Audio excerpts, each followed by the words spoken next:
Okay, guys, here it is. We're in spring. This is the top selling tips for 2022. How to prepare, and present your home for the prime selling season. Spring's just around the corner, really. I mean, it's ultimately here. You see the pictures right now of the snowdrops and everything all coming out, and it's been sunny today, and it was sunny yesterday as well, and I'm stuck in a room. Well, I think we've got to just take our key moments when we can get out. You know, the thing that I really picked up this week for me, because I've been back at the office and it's been fab to be doing that. But on the way home in the evenings, the fact that when I'm driving home, it's still daylight, and coming over that hill from Cupar into Leven, and you just see the whole water ahead of you and the sun shining. It doesn't feel like nighttime. It feels like life's beginning again. It's really lovely, isn't it? Yeah, it is. It is that sort of, dare I say, it's the birds and the bees and all the rest of it. And this is the start of it all again. And it's like a journey. It's the seasons all coming into flow. Yeah. We're coming up to spring, and then we're into summer, and then we're into autumn. Then we're at Christmas again.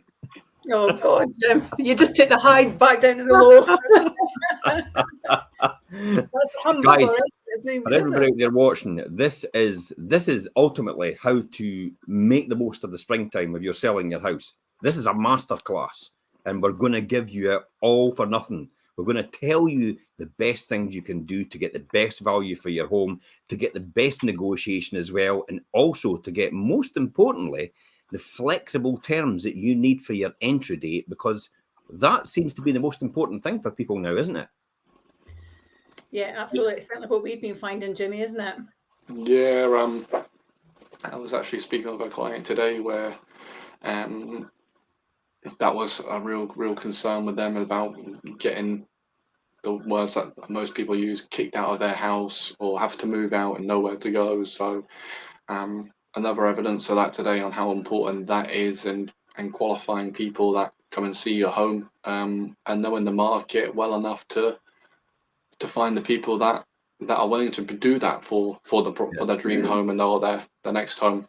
So this is really where the most amount of buyers, the largest number of buyers, start registering with estate agents to find their next home. The kids are back from to school from the February break, and really family-friendly vacations you could look forward to, the Eastern summer in places like East Neuk, Kirkcaldy, Glenrothes, Dunfermline, Leven, all these different places. There's no season really quite like spring.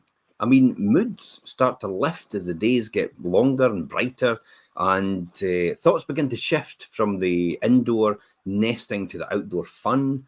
The idea of the garden or the terrace for the summer and new home goes from a dream to a thought to an action. Well, spring, really for me, is traditionally the time more people are looking for their next home. It's also when more people are looking to sell their existing one too, which means it's important to give yourself the best chance of capturing the attention and imagination of potential buyers. Fortunately, spring's one of the easiest times to use to maximise your chances of sale without the actual major effort, because nature's on your side every single time, isn't it? From the sun in the sky and and everything on the ground, it's all coming out in full bloom now. So we're going to look at what I would say 7 suggestions to help you make the most of selling your home in the spring. Perry, do you want to kick us off with the first one? Yeah, it's the kind of flower power one. Is that why you picked me? I don't know. Well, I'm really sure if I should pick Jimmy for that. What are you implying? No, I bought Charlotte flowers last week, actually. Thank you very much. Oh, well done, well done. No, I think it is. I mean, as a nation, we like our gardens, we like lawns green. And actually, one of the things I noticed, I was just saying that to Billy the other day when I went out the front door, my grass is already starting to grow in the garden. It's the first time I've seen it with just moving here in October. So it's nice actually to see that. But when I was looking at it at the back, because we've still got our back to do, like many other people, I've got the situations, I'm sure, because they're looking at the kind of winter blues that have come along, and it's about kind of tidying it, but without expense if you're moving on as well, isn't it? One of the things I've noticed, especially after last week's weather with all that wind that we had, is all the leaves in the garden, the flowers are not really coming through yet, they're just starting to bud. And my lovely sister, one of the things that she did was actually just get me a little plant pot that already had, when they get them pre-grown in home base and things like that, and it just has some lovely bright colours, and I've just sat it right at the patio door. So when I'm looking out through the kitchen, I'm seeing the colour and it's just grasping me towards it. It's as simple as it's that. got little daffodils in it, and it's lovely.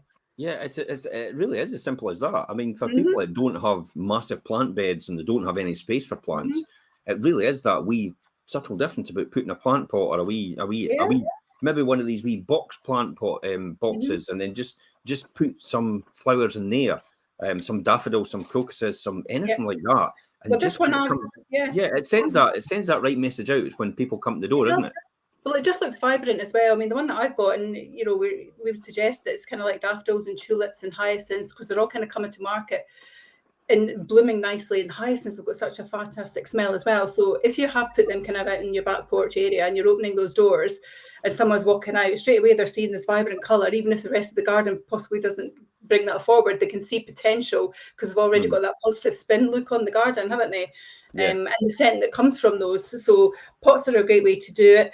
It doesn't have to be huge pots either, because some people don't necessarily like that. So even if you just want to have like semi-permanent, because you can't put full beds in, because that can be quite cumbersome and expensive as well, it just gives you that little bit of curb appeal. And something I saw the other day that I had never ever thought of doing, that's a friend of mine did, she actually bought a packet of mixed flower seed. And what she did is, even the pavement in front of her house, you know how when you get the pavement curbs and then you get the spaces in between? Yeah. She poured the seeds down the spaces in between the curbs, and the flowers have started coming up there. So actually, even when you pull up right outside the house, it looks fantastic. Yeah. Such a simple thing to do. You can buy them in home bargains for like 50p or something, but what a colour you're adding to your garden area. So that makes it really nice as well, and it's going to be great for your photos. Mm-hmm. And really, so what can you do inside then? I mean, you know, flower power, we've thought about outside, we've thought about it gives great curb appeal when you think about it. It's great for photographs as well. You know, when you do see these colours in the photographs, it just sets off that wee sort of, maybe it's a dopamine hit or something like that in people's minds. And it just gives them that wee lift as a result of it. So inside, to continue the floral flow, I mean, what would you suggest inside then? So inside you're looking at bouquets, aren't you? And those don't need to be big, expensive ones. You can go to Aldi and get like a £2 bunch of something nice. That's tulips in particular, I love, because you don't need many of those, and you can put them in a nice square vase, and when they bloom, they all kind of hang over, and it just looks fabulous, doesn't it? And it's a real centre point for a kitchen or for a lounge or something. But it's not just about the kind of flower power as in the visuals. I think also in scent as well. One of the things I've started doing, and this was a tip actually I got from my son, which really surprised me, since he's now got a house of his own. But what he started to do as well is buy the Lenore or Comfort ones you get as well, like your tumble dryer. Yep. So you get it for £1. And what you do with them is literally fold them over, and then you know how you've got like the slats in the tops of your radiator. Fold them in the slats of the radiator, so when the heat comes, you get this beautiful, vibrant smell that comes off them as well. So if you have got to put your heating on to make it nice and cozy for viewers coming, it's a real way to get the heat and the smell and the colour and everything going all at once. So all the senses are interacting with your rooms, which is really important. Jimmy, what's the impression? I mean, is there a fundamental difference when a buyer walks into a property and it's got flowers, or it's got floral design, or there's, you know, these colours, the vibrant colours about? Is there a fundamental difference in the mindset when people walk in and that, or when it's got it and what's not got it? I think it can. I think it's not only the senses and the appeal. I think you have flowers set up and other little personal items, if it may be fresh baking or something like that. I think it's key to try and make it a homely feel. Is what it does, and 99% of buyers, it's going to be their next home, unless it is an investor. But about how many properties sell in Fife, I would say it's not so many are going to be investors looking for that. So if you can have that little homely feel with the flowers, home baking and stuff like that, then it's going to make a difference, that's for sure. I got a lot of people actually saying to me, and they were saying to me in the winter period, it's like, I better wait for the spring, or I better wait for the summer. I've got to have my garden to flourish and everything like that. And I'm like, you know, at this point in time, anybody will buy your house for any price. Due to the limited amount it was on the market. The flowers isn't going to make a difference, to be honest. But we're in this season now, and there's a lot of people out there now thinking, they're conditioned and thinking the flowers is going to make a fundamental difference. So let's roll with it. So the next thing we're talking about probably is new brooms. So embrace your inner Marie Kondo. Clear out your cupboards, your closets, your clothing and your clutter. Now, while you do this, make sure that you clean these odd little spaces that you've never noticed. Now, what I mean by that is things like behind the chest of drawer, on top of your pictures, your railings, above your wardrobes, your kitchen cabinets up the top, just stuff like that. It just makes a fundamental difference into how people perceive things. And the cupboard under the stairs is a classic example as well. It's often stuffed with everything inside it. So and it's great because everybody gets a great impression of your property when they walk around and they go, "Do you mind if I just open this cupboard?" And it's like, "Oh no." And especially this time of year. You know what's in the cupboard, and it's like, and the next minute it's just like a bomb site. And it's, for sometimes a lot of people don't bother about looking in cupboards, but you just be prepared is the most important thing. Decluttering gives a palatable sense of order and space, and it's a great way to live and while you're on the market. And it tells potential buyers that your house has enough space to store things and really live with ease. That's what it comes down to. If you have a real cluttered house, and it's got everything all over the place, and it's just it doesn't fit the season, does it? It doesn't fit the season, and it doesn't fit people seeing a house that can be lived in to their capacity for their family as well. And you're right with the cupboard thing. Actually, I know you say that some people don't, but 9 times out of 10 when I'm doing viewings, people say, "Do you mind? Can we look in the cupboard?" Obviously, we've been opening cupboards and things because of the whole COVID scenario we've been in, but people have wanted to look in them. If you're lucky enough to have, a big closet, certainly understair closets are a great thing just now. We've got one here, and because we downsized, actually, I was quite concerned about where all my things were going to go. And especially when I have like bake day and all this pans and everything start coming out, it's like, where'd you put them in your kitchen? Because my kitchen's a lot smaller too. But actually, what we've done is we've just put some shelving racking in it, and I've got everything laid out in there. And just simple things like that were inexpensive, but actually can show all these things. So not only does it show that you've got the room to store things, but it shows that you're a person who can use all of these things. So actually, as well as looking under the cupboard, you're ticking off the boxes that they know that your kitchen's well used. So it's interlinking both rooms. I think that's a really positive thing. And again, this year as well, a lot of people, if you were lazy-ish like me, threw all their Christmas stuff in the cupboard rather than putting it in the loft. So it might be an idea to get them up in the loft. I've got cupboards with things that I've never used since the day I moved in. And it's still got the stuff sitting there, and I've never even touched it since the day I moved in. And that's possibly about 15 years ago. That's how many times I go into these cupboards. And literally, you just take out what you need when you go in there, and then you chuck it back. I have no idea. There's probably stuff there that I really wanted to use, but I've forgotten all about it because it's been there that long. So you don't Charlotte really did that over the weekend. Me and Charlotte did that over the weekend. Cleared out quite a few cupboards with Christmas presents for Jack and Zara from last year that hadn't even been opened. So we've got a fantastic video on that, Jimmy, to declutter, haven't we? So there's so if there's anybody out there, go on our YouTube videos and look up the one on declutter. Actually, if I get a chance, I'll have a look for it now. So next thing to talk about, what we're thinking. Fruity freshness. I think that's important for kitchens as well, isn't it? I think a large fruit bowl that's well stocked with all the seasonal things that are there just now as well kind of takes people forward with the way that the season's going. It's colourful, it brings colour to the room, whether it's on your coffee table, on your worktop or windowsill or wherever you want to be putting it. I think it's really important that you do that. It's a quick fix centrepiece as well. If you don't want to go down the routes of flowers, where some people think that actually that's potentially a waste of money because it's getting thrown out. Well, a bowl of fruit is going to feed your family, your kids and everything as well at the same time as do a job for you in regards to colour and fresh vibrantness in your kitchen or lounge or dining areas, wherever you want to put them as well. So I think that's really good. Baskets of veggies as well. I quite like that. I'm into all my new. I've sadly discovered an air fryer, and it's I'm doing every sort of thing with vegetables I can possibly do in this air fryer, and it's brilliant. So it's great to have all these colourful things as well. But I don't know, it just kind of puts a healthy thing across as well to people that your house has got all these positive vibes going on, doesn't it? It does really. You're absolutely right. It is about all these different health benefits, and it is the fruity freshness is a great one. It's you're absolutely right about it's the colours that you have. The classic is make sure you don't have any stale fruit.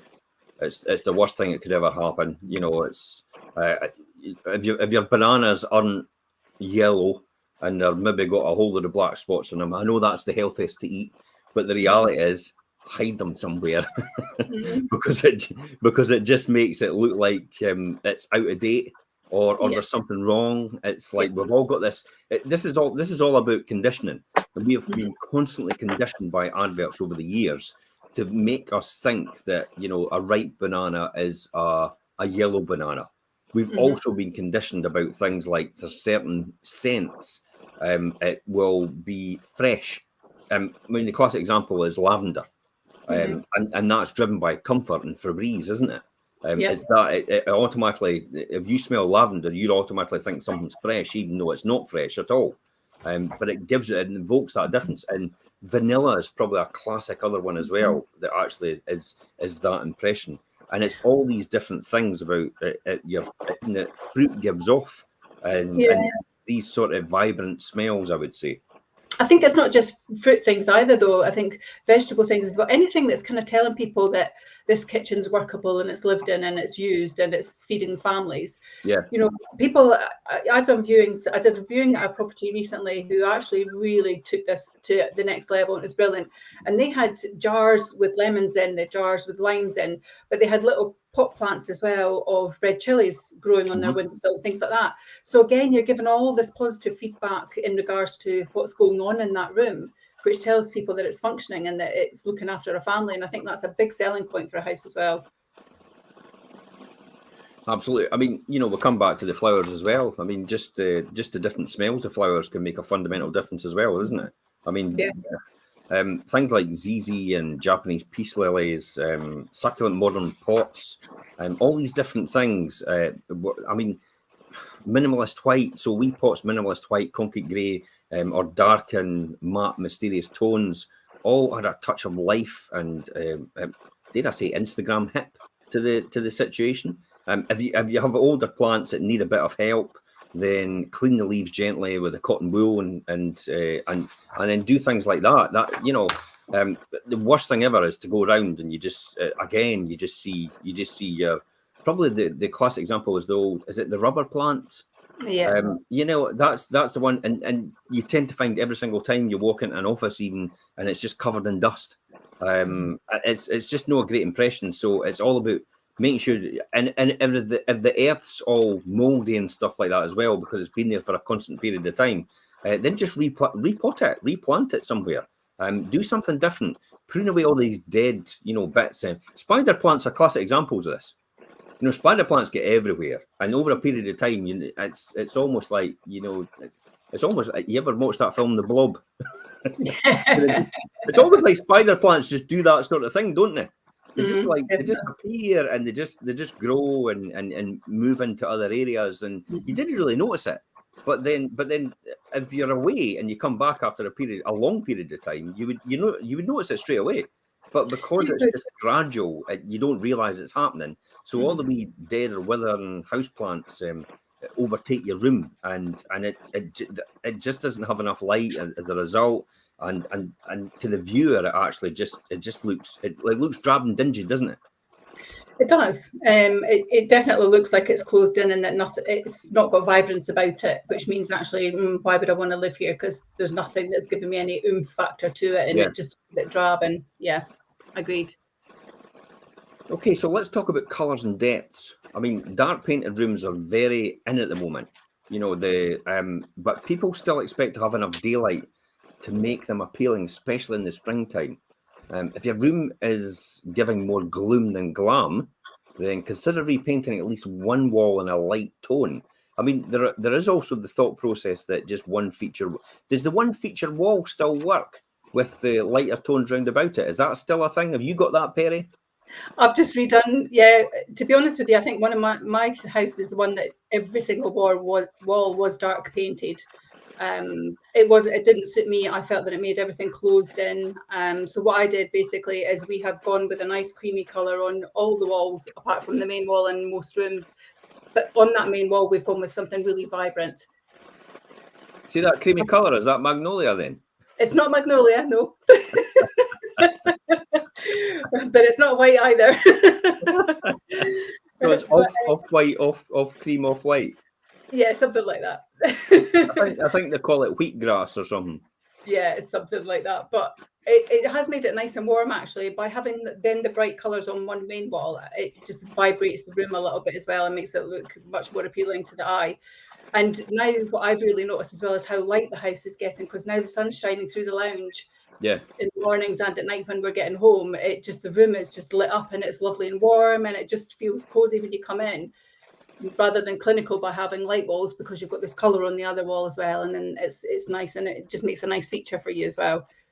Yeah. What about colours and depths, Jimmy? What are your thoughts on that? Me and Charlotte are actually having this argument right now. About our bedroom, wants to redecorate it, and was having a debate. I was saying we should have a feature wall and just do one wall that way, but she's quite likes it. She's got it picked out a colour, but she wants to paint all the walls with it, but I think it'll be quite dark. So I think you need to marry up the two, maybe how much natural light you're getting in, how many windows and what angles they're coming in from.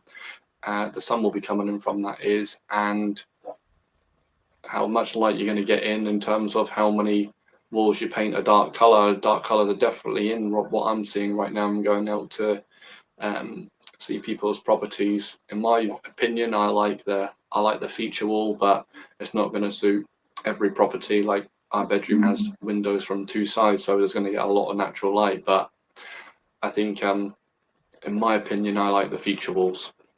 Yeah. Can I let you into a wee news flash about your debate whether you're going to get the colour in the room or Charlotte's going to get the colour? Yeah, we know the answer to that one. Yeah, we know the answer to that one, don't we? I think you're right, though. I mean, you can have it dark. It depends how you do it, but you could go with mirrors to reflect light back in if it is dark. So that's one way of making it work. Yep. One of the recommendations we've got here, actually, and I've actually done it, is to put a door-sized mirror resting against a wall. So we've slightly fixed one in our bedroom. So when you first walk in and the wall straight across, which is the wall the window is on, the sun's coming in there and it's bouncing around the rest of the room. So it is lighting up the rest of the room. So large-sized mirrors that can reflect it really make a big difference as well. And I think that can kind of carry off in a room for you if you have decided that you don't want to go for a dramatic single wall and you want other things to kind of take away from the blandness of room and to open it up a little bit, because it does bring some nice light into the room, some reflections, and actually it makes the room slightly bigger too, because you're getting that reflection from it, which is always a nice thing. But it tells your buyer that the room's really spacious as well. But just make sure you fix it to the wall in some way, because we nearly didn't, and we had just about had a wee accident, but we've now got it fixed. It's probably essential because it could fall off quite easily. Mark's actually, this is a good comment from Mark. Try tiling a feature wall. We're doing it in one in the hall with a red brick tile, adding something different. Now that was a thing of the past, really. Mark, forgive us because you're probably just a young person. Mark's a lot younger than me. So you'll probably find that was a thing years ago, wasn't it? That sort of feature, and it is coming back because I've seen it in several houses when I've been round, and it actually looks really, really nice. So that is a good possibility, I would say. But colour and depth are definitely a big thing. I'm still not a big fan of the grey, all the grey. I mean, a lot of people like it. It's maybe in just now, but I don't think grey's the way to go if you're going to be selling. I think grey's what I've seen is going a little bit out. It's like this. I don't know the colours, but it's like this darky bluey greeny I'm seeing, like just a bit darker than a khaki green. I'm seeing a lot of stuff right now, which I quite like, but might not be for everybody's taste. Okay, is there any other colours we've seen lately that's coming in? Or are we still sticking with this sort of grey theme, or is it changing? I'm seeing a lot of green. A lot of green colours, like leafy. I was about to say, does that mean Pampas green bathroom suites are coming back? Well, hopefully not. I'm just talking walls here. We don't want avocado coming back.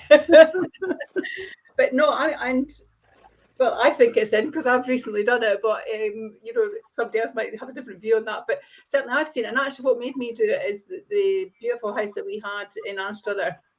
When I walked into their bathroom when I was doing viewings, and they had this palm paper on one wall, and it to me, I just was like, wow, this is spectacular, and kind of stole that idea when I decorated here. That was down at East Green.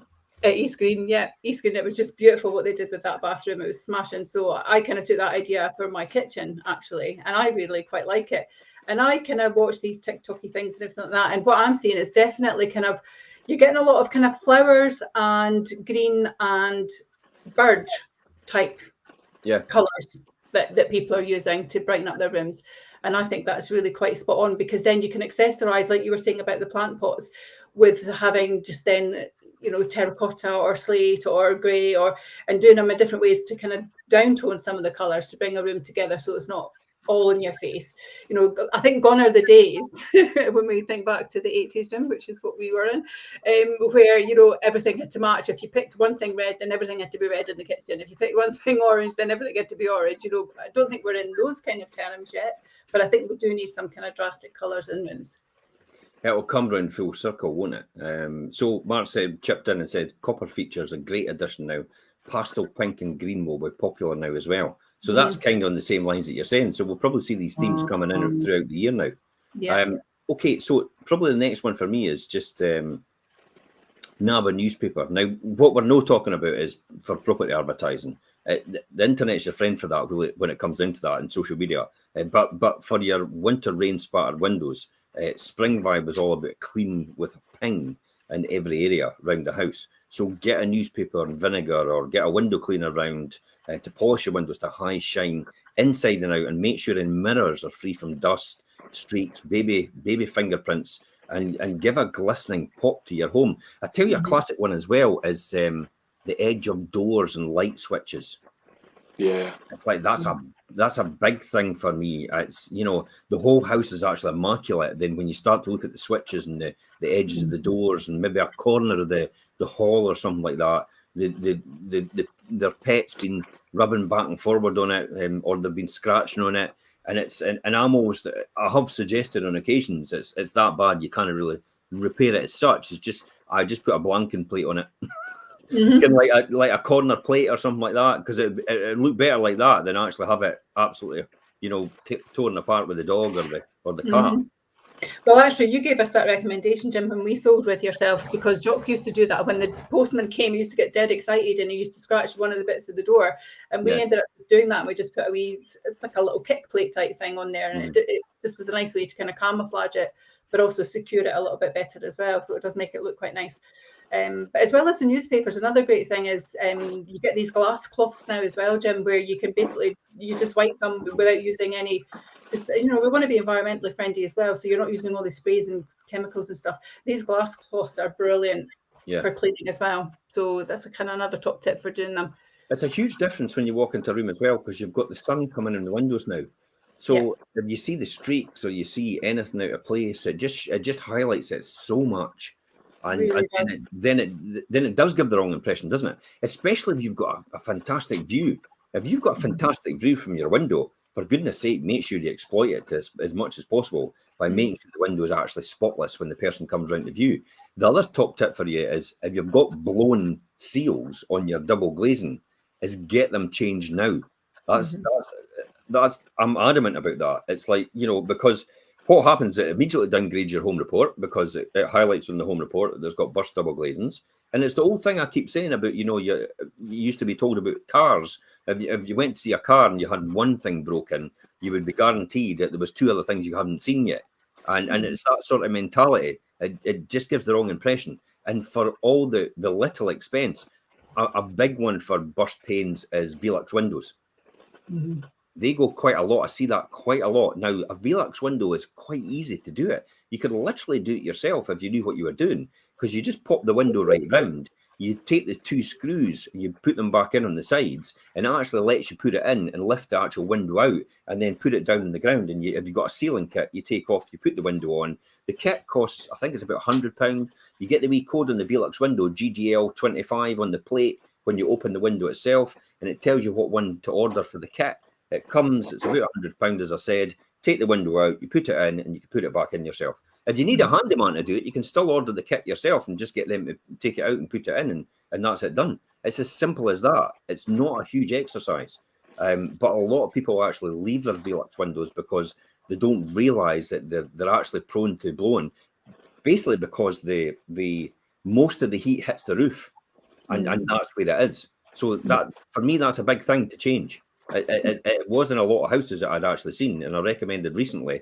I think there was about 5 of them gone in one of these. It was a 1.5 chalet style, and there was about 5 Velux windows actually blown, and changed the whole lot of them. And it made a fundamental difference to the natural light coming in, because it does act as a diffuser as well if it's dirty. It does. I think as well as if you've got lots of glass facing your garden as well, you want to make sure that that's clean, because you want people to feel that outdoors is coming indoors and vice versa.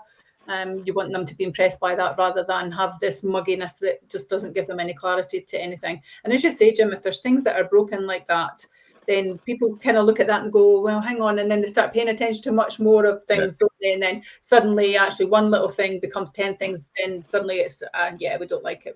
We're not interested in. Put them off, isn't it? Do you see that quite a lot, Jimmy?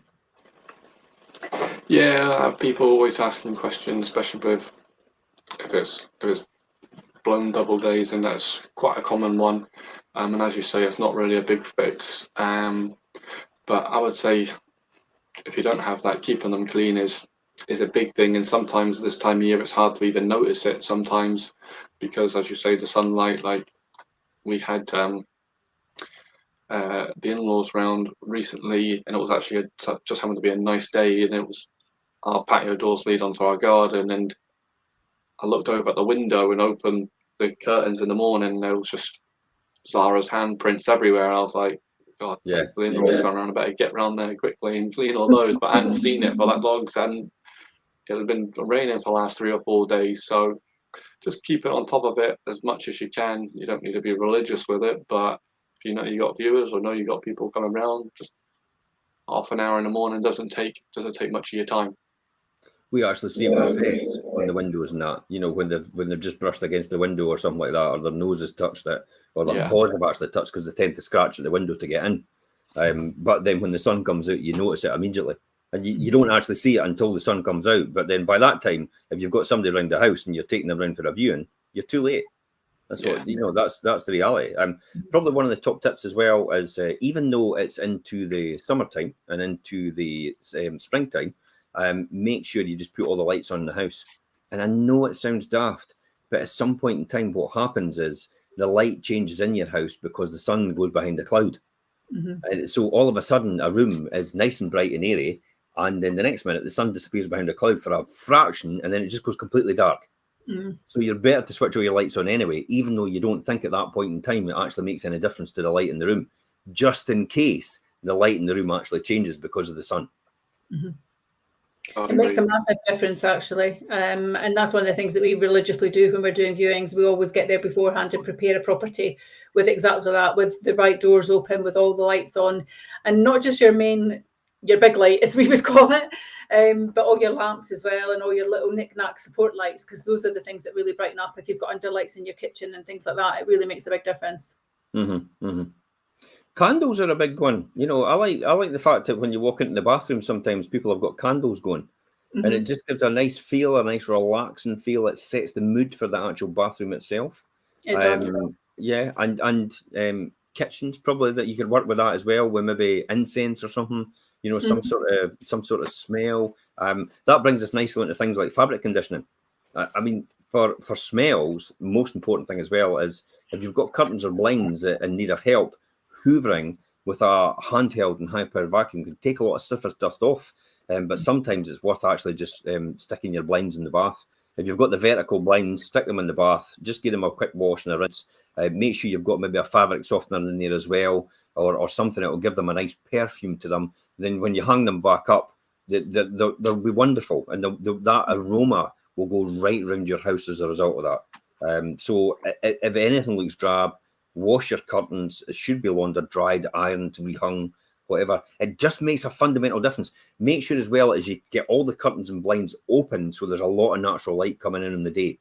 I've actually been out 2 properties that I've been out, and they've come to market recently. One in Shore and Balmullo and 12 Ash Grove in Meffel Hill. They both was having a chat about a couple of bits around the property, but they both went out and decided that we're going to buy new curtains for for the lounge and the in-floor and the dining room and in-floor and the Ashgrove and the conservatory, the extension at the back, which probably was these two were the two selling points of the property.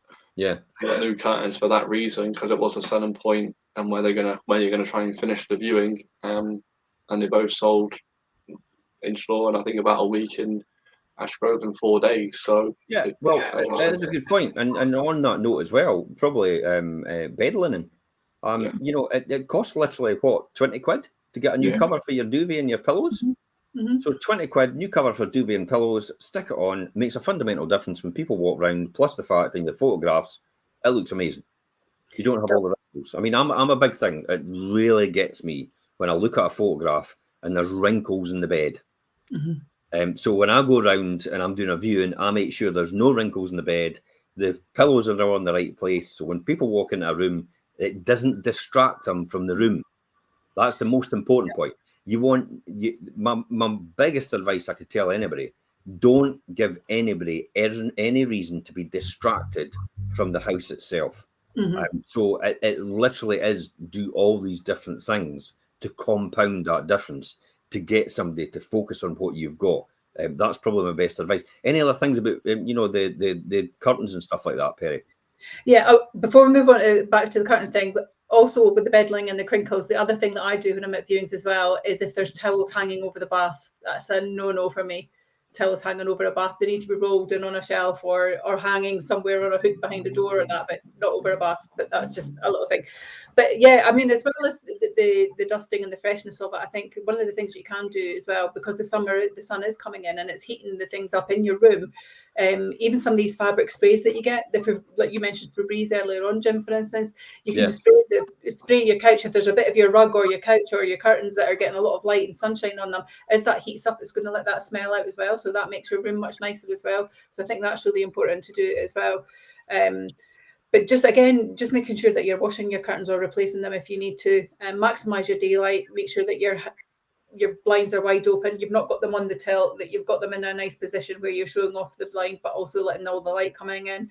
But if you are going to take down your curtains and wash them, please re-iron them and hang them up. Don't just throw them back up in the hope, because actually that's worse than leaving them dusty in my view. So it's about making sure that it does look smart and neat and tidy, and making sure that they're all hung nice to maximize what your room's going to look like. But as you said, Jimmy, as well, it's about making sure though that you don't obscure the windows, isn't it? And if you've got the tie backs, use the tie backs. If you've got the blinds that are nice, have them hanging properly. A lot of people are going for the kind of modern metal look as well, which kind of brightens up with material rather than having the material blinds. That looks nice and clean. And again, you can get all these fancy wiper things that you can just run along and clean like four pieces at one time. So I think that's really good as well. And tassels are a good thing. I think tassels are a nice way to kind of hold the room back. And if you've got difficult windows, if it's like a big bay window or something and you don't want to have curtains both ways, it's quite nice actually to have one hanging one way and then just drab down on one side. That always looks quite smart, I think, as well.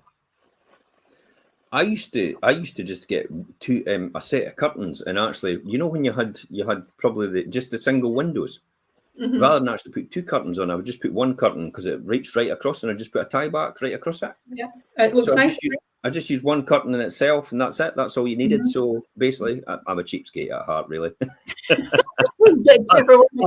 came down to it was like I'm a typical property investor. How can I get away with making this cheaper?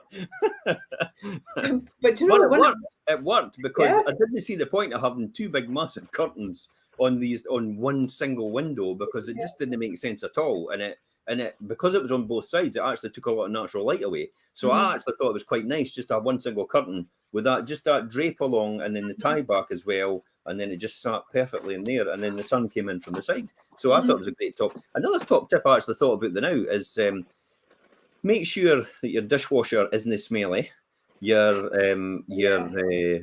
fridge isn't smelly either. And your wash machine, just in case, because you might have an internal integrated wash machine, and somebody just might, for want a chance, might actually open it as a result. So just make sure they don't stink. if you've got your electricity off because maybe the property's empty, it's maybe you've moved on already, or it's maybe an investment property you're selling. Make sure just leave if you've got everything off. Leave the fridge doors open, because it'll get rid of all the smells and it won't breed bacteria as a result, because there's enough air circulating in it. It's when you close it, it actually causes the problem. So you're better to leave them open and just let them air all the time, because it'll not build up the smell. So that's probably my top tips when it comes to that. So I mean, we're kind of nearing the end here. Planning for the worst. I mean, it's Britain at the end of the day. Crisp and sunny spring days are eminently possible and utterly delightful. But we have to. We also do get a lot of rain. We could even get 4 seasons in one day, to be honest, and we've had it recently, haven't we? We've had it, absolutely. And it does mean chance of dirty shoes. So from your own running around the park to getting caught in a shower to the day of walking in the woods, it's wise to plan for every eventuality, which means having somewhere that your viewers can actually wipe their feet. This is another thing. It is so uncomfortable when you're doing a viewing and somebody walks in the door and it's muddy outside. And they don't know what to do because they're left in an uncomfortable position. But you're thinking, okay, if you take your shoes off, you're going to have to get out the back door, so you're going to have to carry them with you. So as a seller or as somebody doing viewings, make sure you bring foot covers with you. So just take some foot covers, keep them in your car or keep them in your house at the front door in a wee basket or something like that. So it gives people the automatic, they don't need to ask about taking their shoes off. They can see the foot covers when they walk in the door and immediately put them on. It makes everybody comfortable and everybody relaxed as a result. There's no awkwardness involved in that. So foot covers are a big thing for me. Umbrellas as well. Make sure there's somewhere for somebody to stick an umbrella if they're there, and possibly even hang their coats if they're dripping wet because it's been pouring down outside. So these sort of things, when it comes down to it though, when push comes to shove, if you've not got that area and you've not got enough space for all that stuff, you're just going to have to go with what you've got. That's what it comes down to. But doing this right will show every potential buyer that just how well your house copes with essentials as well. It is a good thing for that as well, isn't it? It is a good thing for that, and actually for yourself as a quick fix, because our entrance hallway, obviously we've got the dog, so I'm conscious that the wooden floor always gets dirty even with mats. But one of the things that I've recently discovered, and I got mine in Home Bargains, and it's one of the Flash Super Mops. And this is fantastic. Literally, it's a head on a stick. You just literally put it in the box, click the clean sheet to it, shush, the sheet off in the bucket, done, and it's dried instantly and nice and clean. And you're smiling. Is that the noise it makes? Right, shush, that's what it does. I'll have to see when Elaine takes it the next time. I'm going to say that doesn't make that shush noise. There's something wrong with it. Is it broken? Because Perry's adamant that hers makes that noise. Does makes a shush. Maybe in my head it's doing it because I'm so happy when I see the muck comes up. And every single time that I do it, Billy just shakes his head because I take it off again, and then I look at the dirt and I'm going, how can my floor be this dirty? I just did it. But it's surprising. But these are the things that people look at, especially if you have got wooden or tile and flooring, because if it's been a bit rainy and then somebody's been in before them and now it's sunny, they're going to see all those marks on the floor. And if you're on the entrance point, people aren't going to get much further without, and already they've got a negative vibe about the house, haven't they? So you want to kind of eliminate that as quickly as you can. So Jimmy, you got any top tips for this? For people coming in out the rain and in the mud and stuff like that, or we kind of covered this? Yeah, I would say you covered it. I would say you covered the best one, making sure agents actually have foot coverings to make it people feel comfortable as possible. Because I've had a gentleman turn up before where I did have foot coverings, but it was easier for me to ask people to take their shoes off for him. But the gentleman just had a knee operation, so he couldn't he struggled to get down and take his shoes off. So you need to be there to suit everyone's needs, because you never know who's going to be viewing your property in their own circumstances. So you need to make people comfortable as well. But I think you've covered hit the nail on the head. Really, I've often just knelt down and put the foot cover on their foot myself. I'll be honest and say, when you see elderly people coming in the door, they've got no chance of balancing. I know how difficult it is for me at that point in time trying to put the things on. So I know it's going to be difficult for them straight away. So rather than have the awkwardness of actually saying, it's like, oh, you'll need to put them on. It's like, oh, well, what do I do? I'll just take my shoes off and back and forward. I just go, no, I'll just put them on for you. And I kneel down straight away and just do it for them. Almost feel like Prince Charming. It fits. Oh my goodness. Somebody actually said that, believe it or not. Some lady actually said that. It fits. What did you And I'm do? like, all right, You'll okay. fit a size 20. I think it is important though, and I think as well for the person that's coming to view it, you don't want them to feel uncomfortable about it because they've not considered themselves the fact that they're going to need to take their shoes and everything off. And actually, do you really want to be asking them to do that? Yeah. It's not a good plan. I agree. It is difficult, and then when they get to the back door, as I said, you've got to then go back and get their shoes to put them on when they go out the back door. But Exactly. you know, it's easy enough just to take the foot covers off, go out the back door, and stick them back on when they come back in. It's an easy gig. I mean, doing this right will show every potential buyer, as I said, just how well your house copes with things like this. The seemingly simple yet often hard to realise task, and it sets the scene for the rest of the viewing. That's what I mean, because ultimately, you again, I come back to saying you want as little distraction or little uncomfortableness from the whole experience. You want to make it really easy for people to make a decision that this is the house I want to live in. That's what it comes down to ultimately, isn't it? Absolutely, it is. And actually, these tips and hints as well, they're not cost related, really. You know, the things that we've spoken about are not things that you've got to run out and spend lots of money on doing. It's just about having that thought process and that right guidance of understanding what impact's going to work first, and how that it maximizes your opportunity with minimal expenditure. Because again, you know, that all comes into play for people as well, doesn't it? Or timelines even, you know, what we're finding, and you've said it yourself, Gemma, we've done many shows about, you know, don't worry about what time of year it is, you know, you sell anyway. But a lot of people have, for their own reasons, decided maybe over Christmas that they don't want to, and they want to come to market now.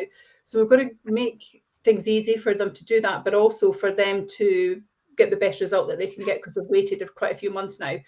And might actually have more competition because much more people are going to bring on, because this is the time of year that we get lots of listings, is what we said at the beginning, isn't it? So, you know, it's about how do you get ahead of the packs. Yeah, that's really what it comes down to, isn't it? It's how do you get ahead of the pack? How do you get your house to stand out from everybody else's? That's the most important thing. And how do you make that viewing experience overall the best viewing experience ever to make people make that decision? Final thoughts on this, guys. Jimmy? I think it's just about doing the simple things well. I think nothing as Perry just said, there's nothing here is complicated, expensive, or anything like that. So just keep it on top of things, keep it organised. And if you're not sure, just give us a call. We'll come out, see you, advise you, and help you any way we can. Perry? For me, it's just about being organised, and it goes back to the kind of decluttered conversations that we've had as well, and how to get your house ready in an hour for viewings and things like that. It's all about just being organised, being structured, and having a plan. And if you've got a plan and it's going to be well executed, then you should sail through it. And if you don't know how to put that plan together, then there's people that can help you. That could be us. It could be whatever you need in regards to support, advice, guidance, direction. And I think once you've got that structure, you're calmer because you know what you're working to, and actually then the whole experience is much easier, isn't it? And all that vibe will come through in your property. Perfect. Okay.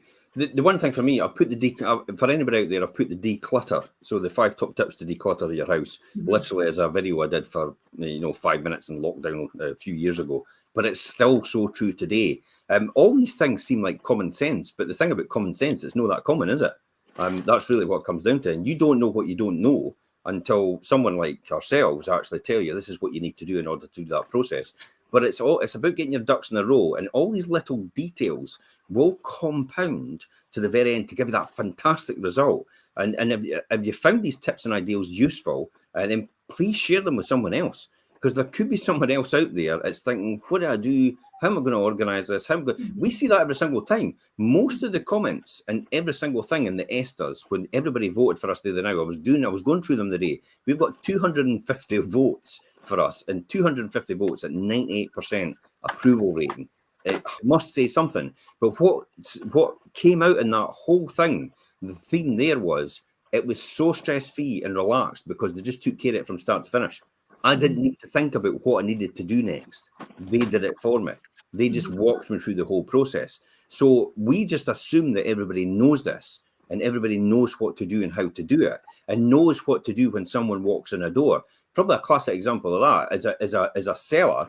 When someone walks in the door to you as a buyer, do you know straight away what their purchasing power is? Do you know what their position is? Do you know what ticks all their boxes? Do you know what will float their boat when you're taking them around your property? Possibly not, but we know all that before you get there. That's what we're there for, and that's why we do the viewings, for that reason, because we know how to push all these buttons to get the right response to, by the time the viewing's over, we've more or less got the offer out of them. That's what it comes down to. It's not about opening a door and hoping for the best when somebody comes in and just going, yeah, just have a look round.